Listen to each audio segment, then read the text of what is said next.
Durante il tour, come diceva appunto Francesco, noi avremo modo, cioè tutto studiato nel senso che nell'ambito delle visite di questi tour che sono molto interessanti, che rimanga anche lui, dico, in ogni caso poi ti sarà definire anche come è strutturata, come si è strutturata nel tempo questa città che è legata all'Etna, è legata alla situazione geodinamica della Sicilia.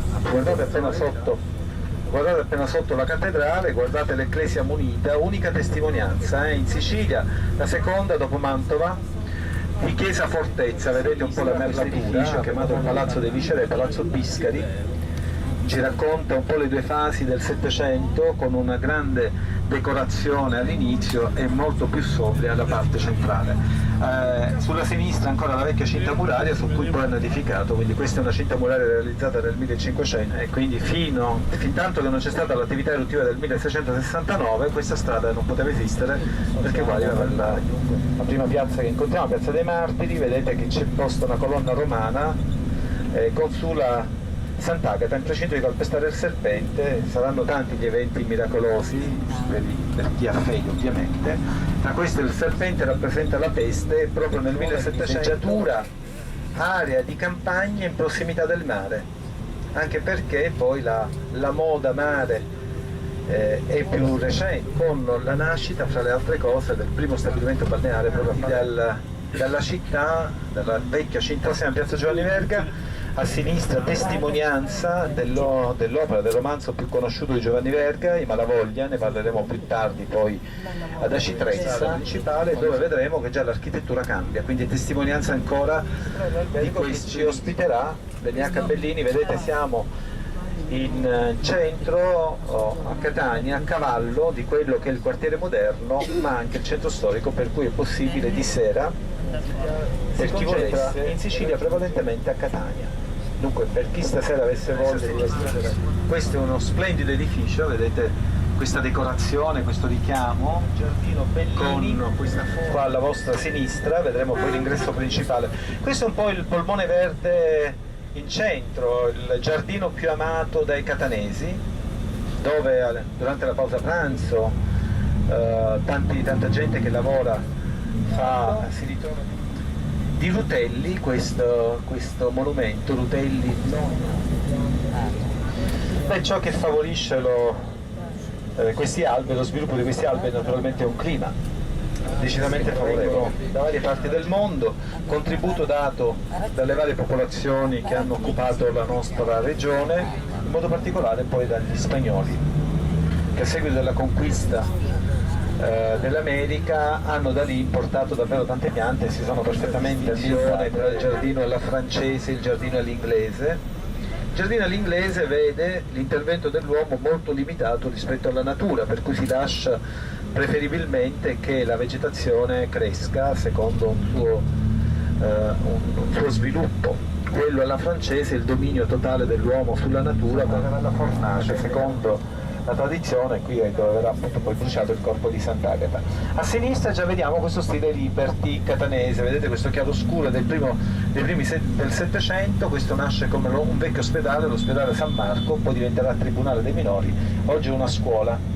Di fronte a noi, al centro della piazza, un monumento dedicato a Vincenzo Bellini, questo musicista catanese, con l'opera più importante, La Norma, rappresentata proprio di fronte a noi, e alle sue spalle Corso Sicilia, che è un poco la strada degli uffici con le compagnie aeree, assicurazione e così via. Questo è già la parte settecentesca.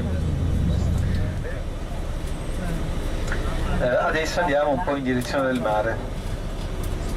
Palazzo Manganelli, che ci presenta, oltre ad un interessante balcone con i cagnoli, come vengono chiamate queste figure apotropaiche poste a reggere le mensole. Guardate che bel giardino pensile, o quantomeno enorme giardino pensile, si presenta posto in alto a sinistra, per questa nuova architettura settecentesca. Eccolo qua, l'edificio a destra, a sinistra il Palazzo della Cultura, ma ospitava le monache benedettine, collegato direttamente poi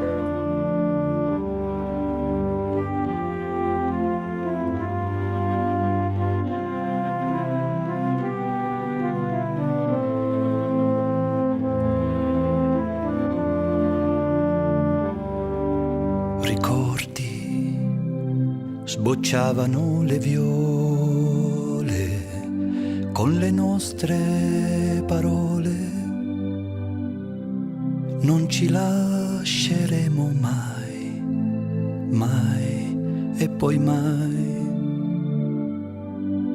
Vorrei dirti ora le stesse cose, ma come fan presto, amore, ad appassire le rose, così per noi. L'amore che strappa i capelli è perduto ormai, non resta che qualche svogliata carezza e un po' di tenerezza.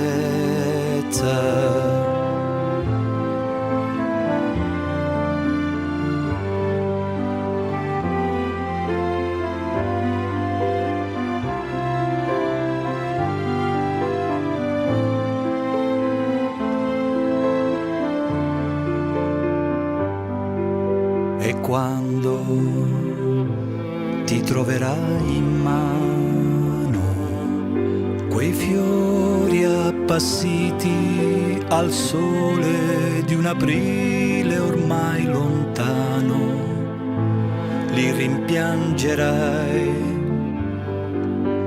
ma sarà la prima che incontri per strada che tu coprirai d'oro per un bacio mai dato, per un amore nuovo.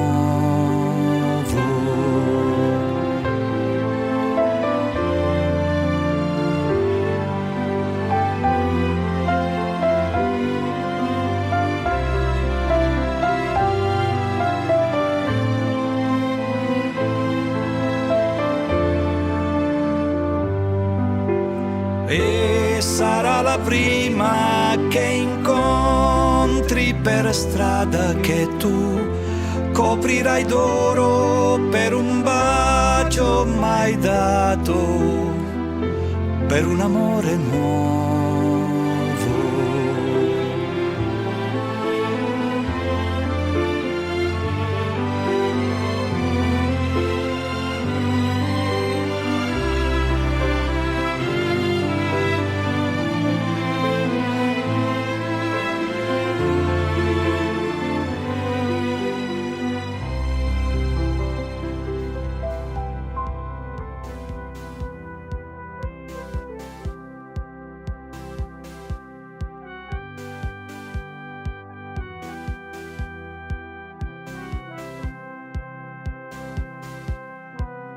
La stagione dell'amore viene e va, i desideri non invecchiano quasi mai con l'età.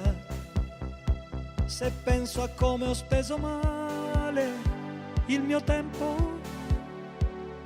che non tornerà, non ritornerà più. La stagione dell'amore viene e va, all'improvviso senza accorgerti, la vivrai, ti sorprenderà. Ne abbiamo avute di occasioni, perdendole. Non rimpiangerle, non rimpiangerle mai.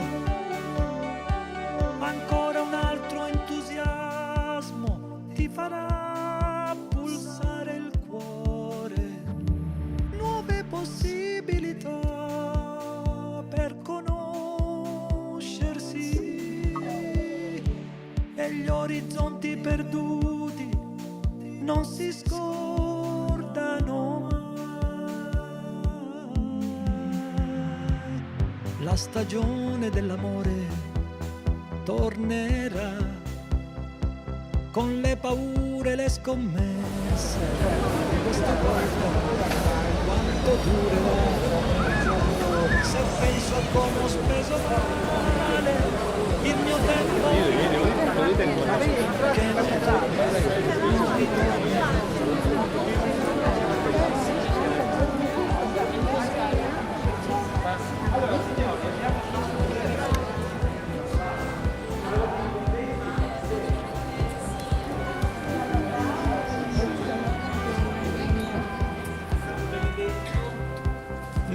abbiamo avute di occasioni, perdendole, non rimpiangerle, mai. Ancora un altro entusiasmo ti farà pulsare il cuore, nuove possibilità per conoscersi.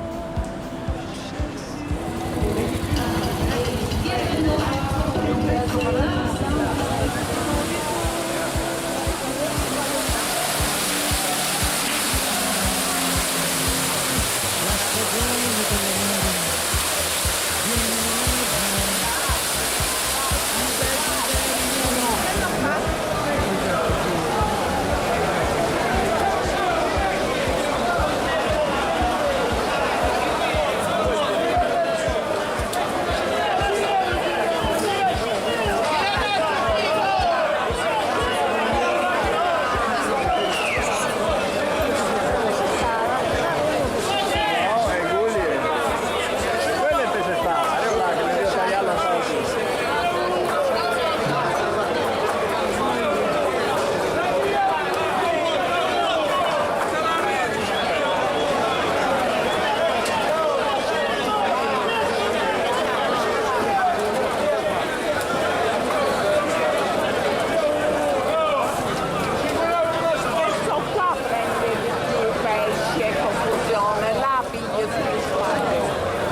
Era d'estate e tu eri con me.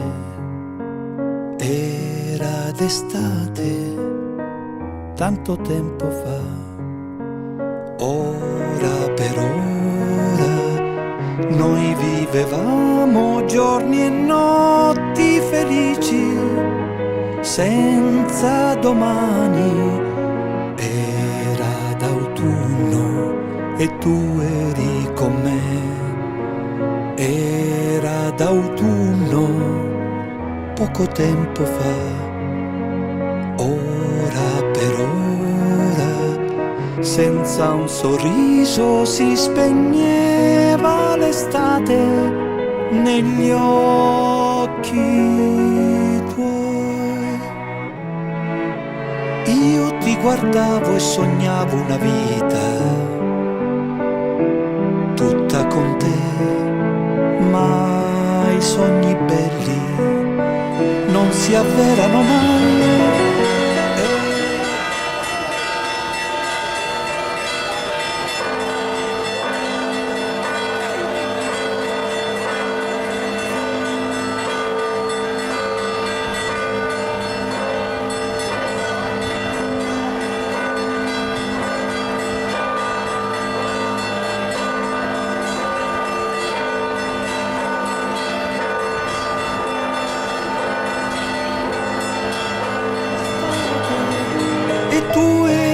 Con me era d'estate poco tempo fa e sul tuo viso lacrime chiare mi dicevano solo addio.